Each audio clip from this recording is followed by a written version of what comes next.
কূটনৈতিক অঙ্গনে দুইটা টায়ার থাকে কানেকশনের।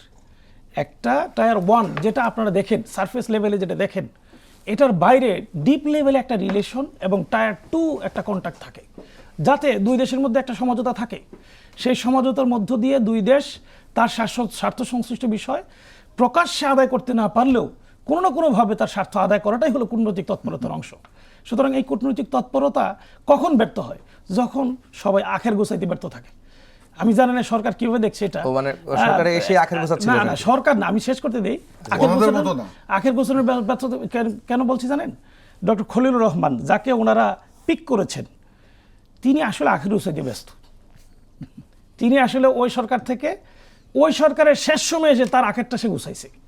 সে কিভাবে কাকে দিয়ে আখেরটা গুছিয়ে তার স্বার্থটা আদায় করতে পারবে, এটা 100% সে কার্যকর করেছে। এবং কার্যকর করে তিনি এই সরকারের পররাষ্ট্রমন্ত্রী হয়েছেন। এটা কল্পনার বাইরে আপনি চিন্তা করতে পারেন যে এই মানে বিগত সরকারের একজন হাসিনার উপদেষ্টাকে ওনাদের আমিরের উপদেষ্টা বানায় ফেললো। এটা কি করতে যিনি তার মানে তার শ্বশুরবাড়ির মানে কাজের লোককে ধর্ষণের দায়ে অভিযুক্ত, আইসা পররাষ্ট্রমন্ত্রী হয়ে গেল।